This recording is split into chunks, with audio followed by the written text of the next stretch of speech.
Miss me? I know you were getting the shakes from not hearing my voice and such, but now we're back. And I'm Doug White, and it's the Security Weekly News episode 238 for the week of 11 September 2022. We got Steam, VMware, Intel, HP, Apple, Craiglist, Killings, Meta, Tik-TOk, and Jason Wood on the Security Weekly News. This is Security Weekly, for security professionals, by security professionals. We interrupt our program to bring you this important message. It's the show that keeps you up to date on the latest security news twice a week. Your trusted source for accurate security information and expert analysis. It's time for Security Weekly News. Right now, everybody is talking about cryptocurrency, and the cyber criminals are hiding in the conversation. Cyber criminals use social engineering loaded with urgency and fear to successfully prey on your company, your employees, and your customers. Spear phishing is just one of the 13 types of email threats. Barracuda has identified 13 types and shows you how you can protect your company, your customers, and your reputation. Find out about the 13 email threat types and Barracuda email protection by going and getting your free ebook at securityweekly.com/Barracuda. That's securityweekly.com/Barracuda. All right, it's the Security Weekly News. A new attack on Steam, which the gaming platform, if you're not familiar with that, uses a browser in a browser tactic, and which I think is a very interesting tactic. It's not the newest tactic, but it's pretty new, and apparently it's now being used for phishing. So basically what they do is they create a thing that looks like a browser window, which is really a rendering of a browser window inside of the current active window, which makes it look like a pop-up or a sign-in page or something on that specific service. So Bleeping Computer reported on this first back in March of 2022, and they said that the initial toolkit for this was created by a security researcher named Mr. Docs. The kit has tools for Steam, Microsoft, Google, or pretty much anything you want to add to it. You just create a window and put it in there. So Group IB put out a report today showing how the newest series of attacks has been targeting e-gamers on Steam. Apparently, some of these professional gaming accounts, I don't get this, but some of the professional gamers' accounts are very, very valuable. And they said sale of the access to these accounts has been estimated between $100 and $300, wait for it, $1,000 with a T. So $100,000 for access to some e-gamer's account. I don't know what you get for doing that. I guess you could push some agenda or something. Anyway, the kit that's being used, it's not easy to get. So this is not one of those things that's sitting on SourceForge or on the dark web where you can just go there and get it. But apparently it's being shared on private Discord and Telegram server channels by attackers who are coordinating their attacks. So victims get a direct message on Steam, which invites them to join a team for LOL, CS, Dota 2, or PUBG tournaments. So it basically pops up and says, hey, would you like to enter this, new tournament, win cash prizes, whatever. And the link then takes you to a phishing site, which is just a traditional old thing. It looks like, though, it doesn't try to pretend to be Steam or one of these game sites. It looks like a consolidator for tournament play. And so those things really exist. And then what happens is a browser window pops up and says, well, you need to link this to your Steam account. And so you type in your Steam account credentials, and you don't see a URL or click anything. So it kind of interrupts that caution pattern that we've all been developing about clicking links and whatnot, because now it's just a pop-up window and something you intentionally went to. When you get to the landing page, it supports 27 different languages. These things are like completely commercial and better than a lot of commercial sites. So once you get in there, of course, your credentials are stolen. They change your password and lock you out. And then you get directed. They push you off onto a URL, which looks legitimate. And so you aren't aware you've been phished at that point. And then, of course, they rapidly compromise your account and use it for whatever they're going to do. So, since it's not an actual window, the attacker can pretty much make it look like any URL at all. So if they can put a URL in that rendered window that looks like you're on Microsoft.com or Steam or whatever. Very nasty stuff.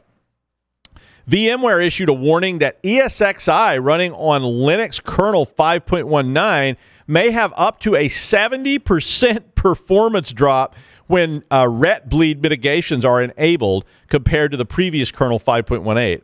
The analysis went on to show that 30% there was a 30% drop in networking performance and a 13% drop in storage performance as a result of implementation of these RetBleed fixes. VMware said that if instead of these other fixes, you just change the Spectre_v2 kernel boot parameter and set it off, it restores all the performance in 5.19.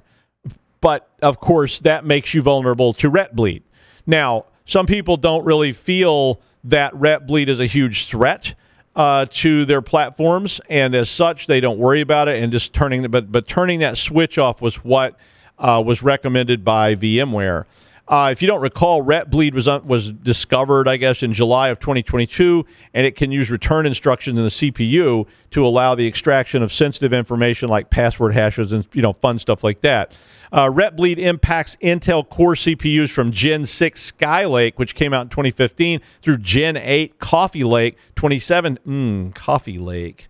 That sounds pretty appealing. Also, it affects AMD Zen 1, 1 Plus, and Zen 2 processors from 2017 to 2019. None of that can hold up to Coffee Lake, though. Speaking of Intel, they claim now that the Raptor Lake, Raptor Lake, they're really on this lake thing. So you got Coffee Lake and all that. Raptor Lake chips will operate, listen to this, 6 gigahertz and be overclockable by around 25% to run at 8 gigahertz if you can figure out how to keep from melting. I mean, when I was reading it, I was going, a 25% overclock? Yeah, let's get some industrial cooling in here. AMD's new Ryzen 7000 apparently tops out around 5.7 gigahertz. It hasn't been released yet, but that means Intel's winning this chip war, at least on paper. Now, AMD will probably be more overclockable, to be honest, and traditionally AMD chips often run faster than advertised, which is sort of the opposite of Intel. The old AMD 5000 series, was often really, really a lot faster than they said that it was. But according to the story, the 8 gigahertz overclock was achieved in a live stream with some kind of mystery cooling, and it may have been liquid nitrogen. But in the demo that they were doing, apparently they were using liquid nitrogen, and it crashed the whole live stream. Now, Lou and I, a long time ago, built a lot of overclock machines, usually with AMD. And I don't know if we'd have had the nerve. Yeah, we would have tried liquid. We would have definitely tried liquid nitrogen. Now, of course, after a couple of drinks, and then somebody would freeze something off themselves. Like, Lou, your hands are frozen. And Lou would say, I'll be fine. Just bring me another martini and some oven mitts. And no, Lou, your hands broke off. They're like little piles of like ice chips on the floor. It's like, well, could you light my cigarette for me then? That would have been us overclocking. We damaged lots of stuff.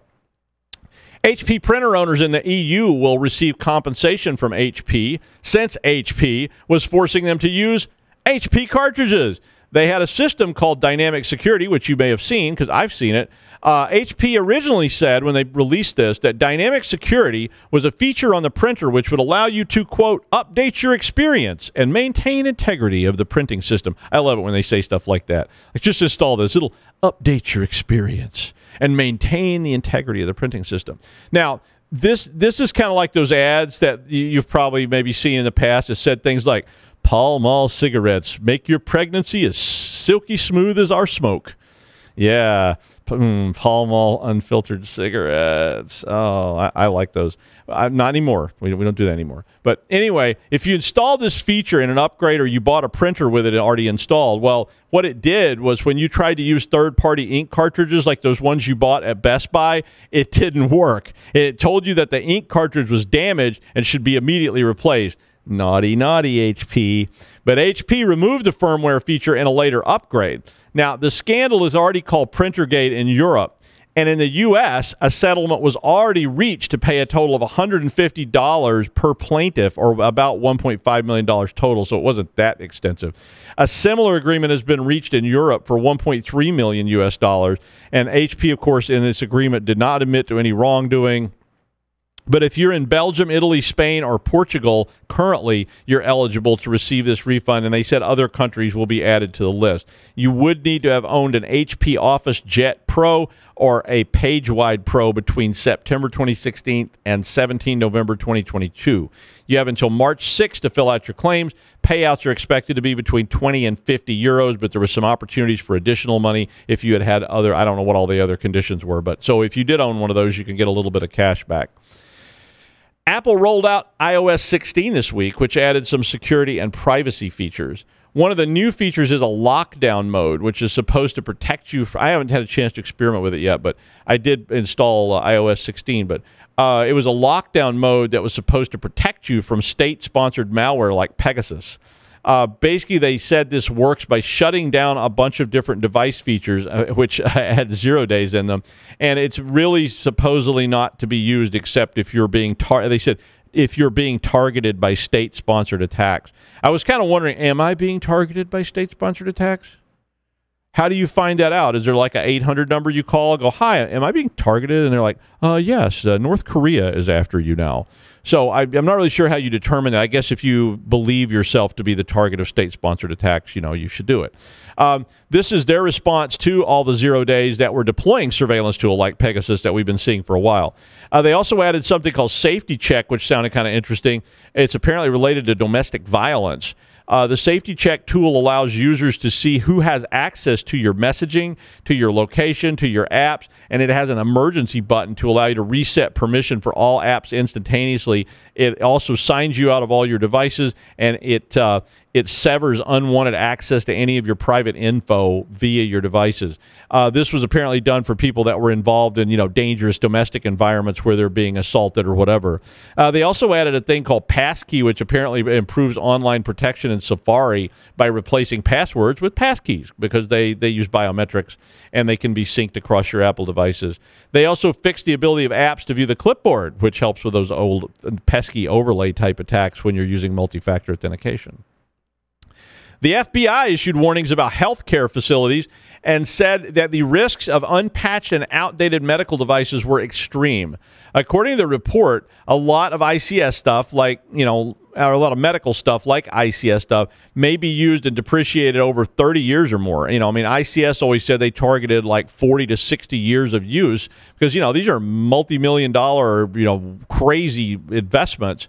But so that means you may have a lot of equipment that's very old and, pretty much any kind of threat to that stuff has been mapped out. So all the people that are saying, oh, it's secure because nobody knows how it works. Right.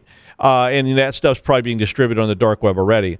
Many of these devices may be running end-of-life software. If you've ever been in the airport or the hospital and seen, Windows XP or something on a screen, they also may be unpatched because there are devices that are simply unpatchable. And, of course, there's devices that are in use and medical professionals are busy using them. So, shutting down to patch may not happen. Many devices run default configurations and have default passwords. And so, we've seen all this stuff over the last, talked about over the last few years. The FBI said that over half of the medical devices and other IoT devices in hospitals are impacted by known vulnerabilities with defibrillators, insulin pumps, mobile cardiac telemetry, and pacemakers being the most affected types. It's kind of hard to update the firmware on your pacemaker. That's not something you want to do in the back room. They went on to recommend that organizations proceed to identify vulnerabilities that they know of in their devices and secure the devices, as well as training employees to report issues when they encounter them.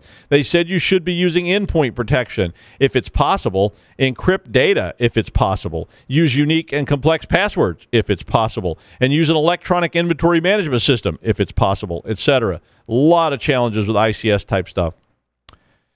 Tik-TOk and Facebook are getting ready to add custom browsers that run in-app. Oh, boy. And, well, when they do that, guess what? These custom browsers they're getting ready to roll out will allow them to track the living hell out of you since it's actually running in the app. So Felix Krauss found that Meta and TikTok inject code into their browsers that would allow those browsers to literally monitor everything you tap or even perform keystroke logging on your device when you're using it, which could include grabbing passwords or other things from the clipboard. Now, Meta and TikTok, and we all, know and love Meta and TikTok, and we trust them, categorically. But both Meta and TikTok confirmed that the code exists. But they both insisted they would never snoop on users. TikTok said, quote, the code was for debugging, troubleshooting, and performance monitoring.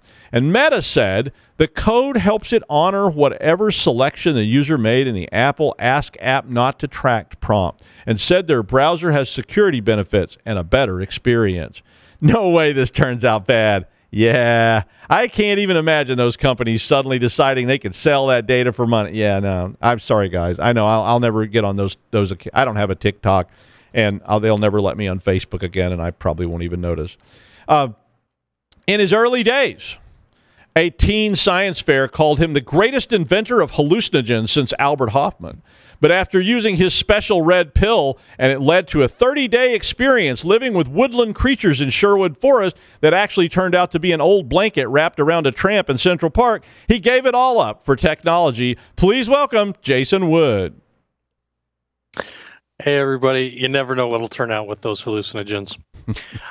So the headline of this story by SC Magazine kind of caught my attention, and I'll just verbatim right here. Lawsuit after KeyBank breach heralds potential changes in cyber liability, end quote. And so my immediate thought is, what changes are we talking about here? It sounded very played up. What was so interesting about this breach and the lawsuit? And so I just had to stop and look at this. The breach itself actually sounds fairly typical in a number of ways. There's no information, so which is also very typical because we're not going to release anything about what happened. But in the basics, KeyBank uses an insurance vendor named Overby Seawell Company, or OSC, to do verifications of the property owners that have mortgages with KeyBank are maintaining their property insurance. OSC was breached on July 5th of this year, notified KeyBank a month later on August 4th. Another month delay, and KeyBank let the victims know about it on August 2nd, right as we went into the Labor Day weekend. And no idea why we have this consistent month delay here, or information about this. I suspect you've got obviously some lag time between the actual intrusion and discovery, and then we've got to figure out what was impacted and crud. When are we going to tell KeyBank about this? And then we have a similar set of conversations happening on the KeyBank side, and lots of tense meetings and people reacting to bad news and stuff like that. And then somebody asks a question, we got to go back and look at things again for a few more days so we can get an answer back so that the lawyers can then stew on it for a few days. From what I could tell, KeyBank's security controls were never breached. None of their systems were impacted. This boils down to somebody using a third-party vendor. They send some data over there to do some stuff, and that vendor experiences the intrusion. KeyBank's liability is basically based on sending the data over there so that KeyBank could make sure that folks have homeowners insurance on their properties. Now, they did release, and I've got the link to the breach notification because I thought this was kind of funny in the show notes as well. But one of the data points really caught my attention here. I didn't know what to think of this, but here it is from their notification. The name, okay, mortgage and property insurance, mortgage account numbers and mortgage account information, fine, phone number, I already get lots of calls about my auto warranty. Property information. Well, that makes sense. And here we go. The first 8 digits of your Social Security number, and then finally homeowners insurance policy number and home insurance. The first 8 digits of an SSN. What the heck are they doing here with this? I'm trying to figure out how you would store this in some way that you could only get access to 8 digits. I'm used to seeing last 4 or stuff like that being talked about, but we masked we didn't mask anything except for the last digit. Or did we store 8 or the 9th digit? Did we store 8 digits in one table and then we put the last one in some other table and the bad guys didn't access that table? I have no idea. That seems so utterly random and weird. I don't know. I honestly, I just want to know how the heck did they? What are you guys doing? How the heck did that happen? The rest of the data, not terribly surprising. It sounds fairly typical for stuff like this. I don't know why they were sending the SSNs over there in the first place, but okay. The lawsuit itself is also kind of run of the mill, though I really wonder about how they calculated damages. According to SC Magazine, the lawsuit is saying that at least 100 people were impacted and have already suffered, as a group, have suffered over $5 million in damages. So at 100 people, if it's on the bottom end of this, to get to 5 million means each person suffered $50,000 in damages. Let's half that for 200 people and say $25,000 in damage. I don't know about you, but I've had my data compromised a whole lot of times, and I can't say that I've ever taken a hit that felt like tens of thousands of dollars. Now, those are for those that obviously that have identity theft that takes place, and they get hammered in that activity. So there's some liability there that could get dropped onto people, but this lawsuit was only filed a few days after the notification went out public. So that was really kind of weird. But the headline says that this is heralding changes in liability. What is that about? Honestly, this really wasn't communicated well. Near as I can tell from picking this out, was that it's going to put more responsibility on organizations to, and this is a quote, be proactive and thorough in their IT security efforts, end quote. I don't know what that means. That's pretty vague. The article was very much not explicit about what they are trying to intend here. What is going to be the impact? I can't picture any organization saying that they aren't proactive, though I've seen plenty of instances where I would definitely argue that point. I suppose that the lawyers would argue or could argue that KeyBank needs to do better at their due diligence to ensure the insurance provider is protecting information better. But if you've ever been part of the due diligence process, you can see where all the problems with that go down, and people are fudging answers and painting it in the best possible light, and maybe even occasionally outright lying so that they can get the deal done. So yeah, I don't know. That would be difficult to deal with. I'm not sure how you get into that. Or perhaps, maybe the lawyers are like, well, each, person that originates data, a company that originates data needs to have some kind of security monitoring inside each third party that they do business with, they send data to, which would be a freaking nightmare. Really, for the third parties, having worked at a company that was a third party and seeing different organizations, very major organizations, have completely different security standards that sometimes are directly in conflict with each other, and you can't, by choosing one, you opt out of the other one immediately. So, I mean, yeah, there's some ways to do it, but it'd be hugely expensive to separate things like that. I don't know. It would be nasty to deal with. In the end, near as I could tell from reading this article, KeyBank sent some data to Overby Seawell Company, and the data got breached there at OSC. KeyBank customer data was compromised, and a law office has decided that they're out to protect the victims and fight for the user and stuff like that by filing a multi-million-dollar, I don't know what that number is yet, lawsuit on their behalf. They have, and trying to get to be a class action lawsuit.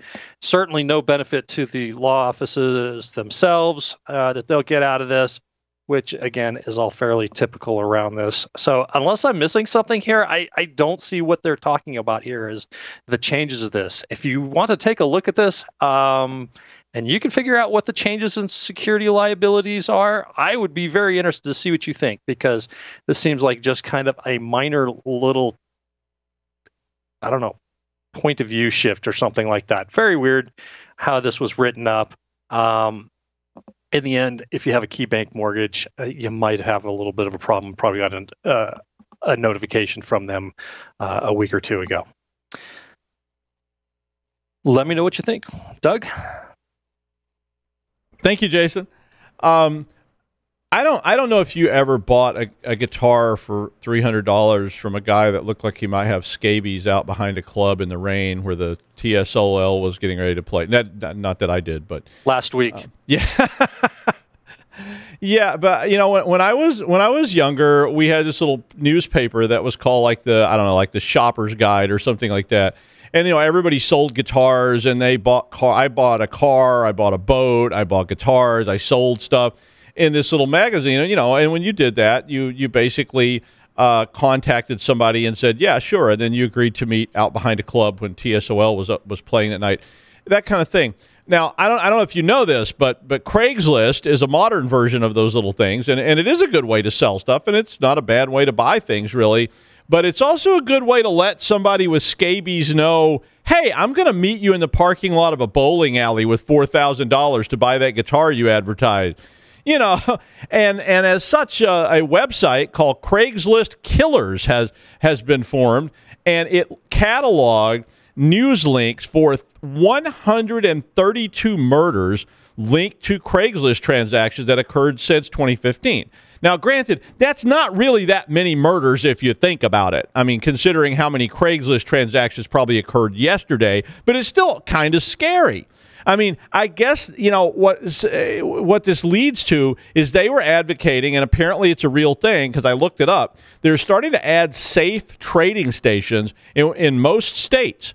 So the very first one on the list is the North Pole in Alaska. It was like a town, I guess, called the North Pole. But they added safe trading stations in most states that are typically located at like local police departments or other public service entities.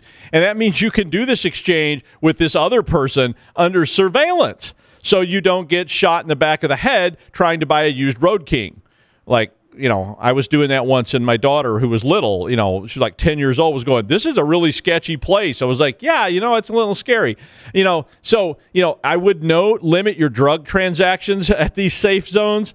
But the site, if you're interested, is safetradestations.com, and it offers listings of places that's probably a better idea than buying a motorcycle at a roadside rest area. I did that too.